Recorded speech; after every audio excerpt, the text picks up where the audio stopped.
Howdy y'all, Caleb here, and today we're going to talk some Saurus Knights. I wanted to cover what the Knights look like in this new General's Handbook, Season 1, I guess is what we're calling it, and do they have a role in the Bounty Hunters Battalion? So, previously I've kind of been taking my Saurus Knights really as only screens. They can do damage in a pinch if you can buff them up and send them in. They will do some damage, but I was running them a lot as MSU screens, and I think that's still viable with them. But, spoiler alert, I think they make some great, cheap bounty hunters. If you're looking for something to fill into that bounty hunter battalion, which gives you +1 damage to all your attacks versus Galletian Veterans in this new General's Handbook, Saurus Knights are a pretty good option there. They're only 110 points. They have a ton of attacks each, and all 1 damage. So that's good because you're doubling their damage on these. And that Bounty Hunters Battalion, they fit in there well. So if you're looking for something cheap, you don't have a lot of points left over, but you want an answer to Galletian Veterans, Knights might be your option. We'll go in a little in-depth here on some of the stuff. We've talked about Knights before. We're not going to cover everything that we have in previous videos, but I want to hit on some of the high-level stuff in case you're new to the channel or new to Age of Sigmar, Warhammer, or Seraphon. This might be a little hint into how Saurus Knights do. So, their Warscroll, it has a lot of profiles here, a lot of melee profiles, and that's good, because that's what we're going to capitalize into. That's basically what Knights are good for. They have a lot of attacks on 3 different profiles that you can all add attacks to. So, they do have an 8-inch move, which is a little slow for cavalry like this. I really wish they had some tricks up their sleeve to get these guys moving a lot faster. You can use a Star Seer to give them a longer charge, but I'd love to see these guys with a little bit faster move to kind of be our skirmishing unit on the board. But 8 inches, that's kind of slow. It is what it is. It's really more of kind of a counter charging unit there. 2 wounds each, so they come in a unit of 5. That gives you 10 wounds on a 4-up save. Not bad. Their best attribute, of course, is in Koatl, where you will 100% be playing these. And they get the -1 damage on attacks coming in. And so that's really what saves any models that stay alive after attacks. It's usually because of that -1 damage. They do have a Bravery of 8, which is nice. It's decent. That's good for Koatl since it can't be altered. Generally, I don't have too many of these flee from battle shock. The attacks here are the interesting part. You're pretty much always going to go with the Celestite War Spear because you do get extra damage on the charge. That is nice. Helps you get a little bit more damage on those attacks. And the only difference is that to hit, going from a 3 to a 4. And there's lots of ways to mitigate that with pluses to hit. Koatl's Claw, you get pluses to hit for charging. So not a big deal there. But the interesting part are these 2 jaw attacks. So we do have 2 jaw attacks, and in Coalesced, all your jaw attacks get 1 extra attack. That means on these Knights, you're going to have 2 extra attacks because it has 2 different jaw attacks for every model in the unit. And so when you add that up, you've got 2 for the War Spear, 2 for the jaws, and 3 for the Cold One's jaws. So you've got 7 attacks coming out of each model. And when you have 5 in a unit, you're running these MSU, the smallest unit you can, that's a lot of attacks. It's honestly quite a bit for these 5 models. So that's really what we capitalize on. It is kind of frustrating that all these profiles are different. Like we've got a 4 and 3 on the War Spear, a 5 and 4 on the first jaws, and then a 3 and 4 on the third attack. So these are the ones I tend to have to think in my brain real quick to see if I remember what those hit profiles were. When this Warscroll ever gets updated, maybe that'll get cleaned up. Who knows? You do get extra attack from the alpha, but it is nice having an alpha so it can issue commands to the unit. Yada yada yada. This banner is good. -1 to bravery against enemy units. Quite useful. And a war drum gets you rerolls to your charges. Saves you a command point whenever you're trying to make those charges. Just most of the Saurus, I guess all the Saurus units have that. They have a war drummer, which is nice. And then you're add 1 damage if you charge in that turn. So that's good. Their base damage is pretty pathetic. You know, you're looking at swords, you're doing about 4 damage. Spears, you're almost doing 4 damage. It's not a big swing there. Once you charge in, you do make a difference on your spears. And if you're not charging with these guys, they're probably dead anyway. So I would take spears just because you want that extra pip of damage. We've talked previously about how well these guys do as a screen. And you can see how you can spread these Saurus Knights out much wider than any of our other units. Especially true once you if you have like 2 or 3 of these as your screens, you can basically cover the entire deployment zone with a screen. Very nice there. It does look ridiculous having your knights sideways like that, but they make a great screen.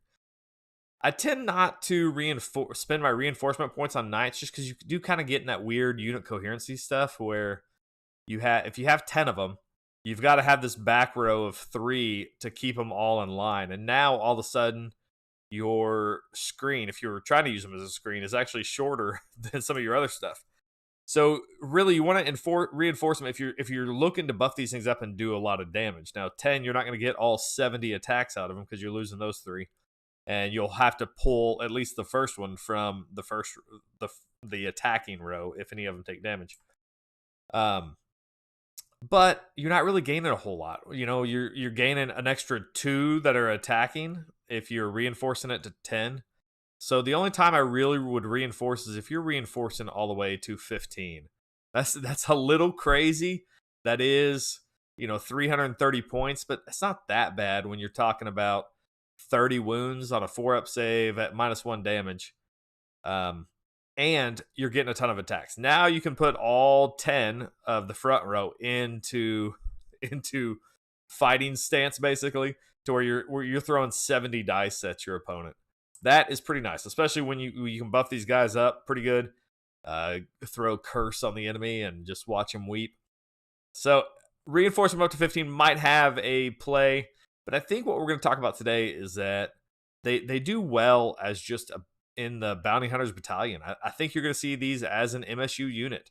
We're going to probably spend our reinforcement points on other things. Warriors, Guard, maybe some Croxagore. We'll talk about Croxagore next time. Some of our buffs here for Koatl's Claw. Koatl's Claw was really written for the last edition for sure. A lot of these abilities kind of overlap. Basically, 10 different ways to give you +1 to hit. Well, thank you. I only need 1. Maybe 2 in rare occasions. So I hope one day that'll get updated because I do love the source. So let's start going through our damage numbers here, and we'll kind of do what we've done before. Your standard loadout, kind of your optimum loadout, and then maybe your god tier buffs. Those things that theoretically happen, but probably never actually do. So we'll look at kind of all those. This is basically how they start off. Coalesce +1 Jaws. Now you're on the charge with +1 damage. You're doing 7 damage against a 4-up save. Not great. 110 points, but still 7 damage. You want more than that. Just giving them a +1 to hit, either from a command point or Koatl's Claw. You're doing a little bit more. Still, not a lot. There's no rend on any of these attacks, which is just terrible. It's all about weight of dice, and so if you can find ways to optimize the weight of dice, that's how you do better on these. And the biggest way to do that is not to that slide yet. This is Galletian Veterans. If we're throwing them in Galletian Veterans, which is what I would do with my knights, or not Galletian Veterans, Bounty Hunters. They can be Galletian Veterans because they're on a mount, but they can go into Bounty Hunters. And so you do want them in there if you're taking them because you'll get extra damage. You can see already just going from 9 to 16 damage with that +1 damage. It's not a straight up doubling their damage because the spear goes from 2 damage on the charge to 3 with Bounty Hunters. But a good increase in points here. You'll clear MSU units of battle line easy, and so that's nice. What I would usually take with my Saurus Knights is the Skink Starpriest. That's kind of our generic all the time. Let's throw them in the list to buff just about every unit in our army. The Skink Starpriest. And it's great here because we got lots of dice to roll. Here we just have on the normal knights, not in bounty hunters. You can kind of see how much damage they're doing. So if you don't have room for a Skink Starpriest, you can get the same output just by putting them in bounty hunters.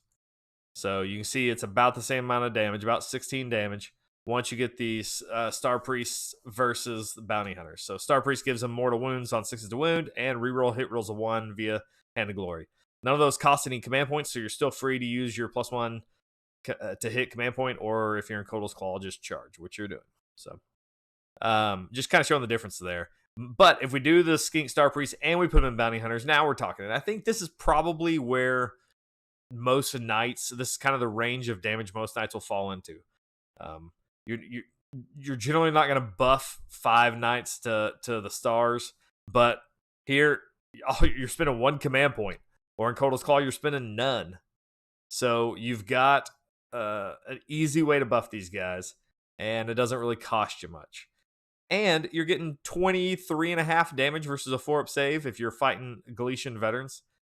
That's for 110 points. That's for an MSU battle line. That's for a screen. That's pretty good. That's pretty good. It's not, it's not setting the world on fire here. There is going to be a lot of damage in this new edition, but that's some great output.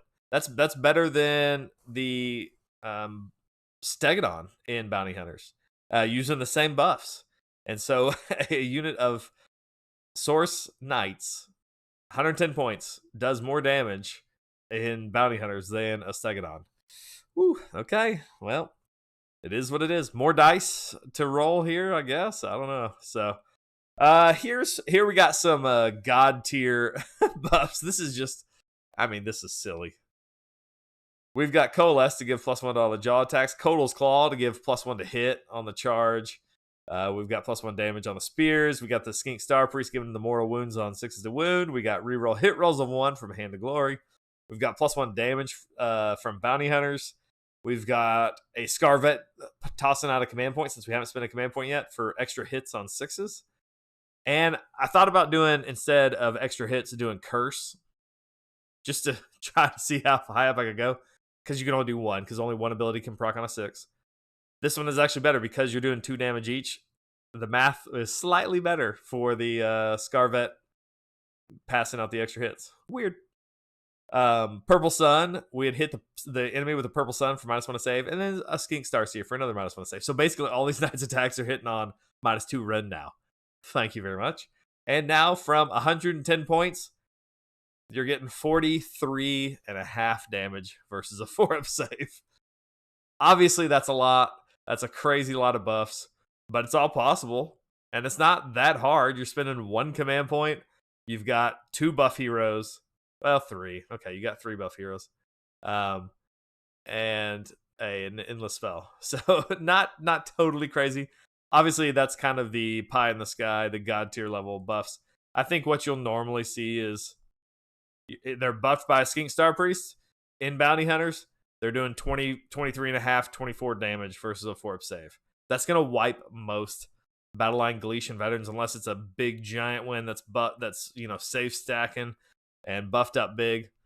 You can kill a lot of stuff doing 24 damage. So MSU Knights with the Skink Starpriest in Bounty Hunters. Pretty good. Here's a sample list here, and that you could actually run this in Thunder Lizard or Koatl's Claw. It works in both of them.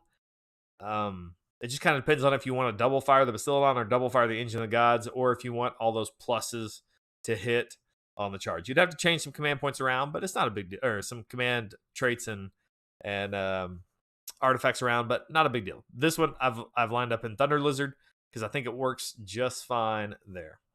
So we have our obviously Thunder Lizard grand strategy of Show of Dominance, because I have enough Galletian Veterans here, and hopefully I can summon more in from my Engine of the Gods. All I got to do is have 1 Galletian Veteran model in the middle of the board to get Show of Dominance.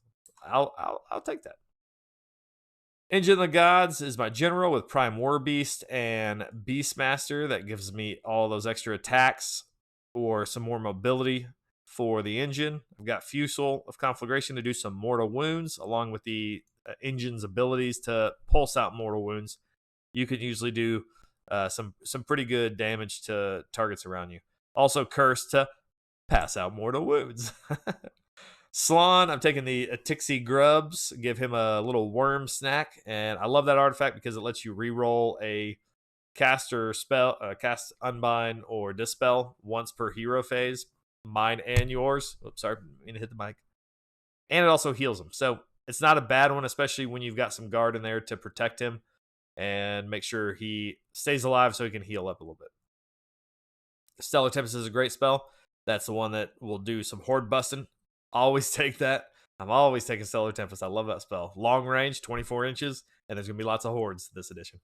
Skink Priest with Guidance. That gives me extra command points, and the Skink Priest will buff up the Battalion or the engine as needed to give them +1 to hit, to give them run, shoot, and charge, all that fun stuff. Skink Starpriest is the, that's the crutch that makes this list have more output. Now, it's not without it's, you're not going to lose all your output without him now because you can fight in ranks with all this stuff, but the Starpriest is so vital to this list. So if you're watching this trying to get Oppo research on Seraphim, just kill the Starpriest. All right, my battle lines, I've got 3 units of Knights, and I am putting those in the Bounty Hunters Battalion. These are my 3 MSU Knights, all with lances. They're going to be hunting the Galletian Veterans, but they're also kind of acting as my screens. If you want to hit them, I'm fine with that. I'm gonna slap you back with some of my other stuff. So I'm okay with the Knights acting as screens, moving up the board, and when they get a chance, you throw the Venom Staff on them, you send them in, and have them do some work against Galletian Veterans.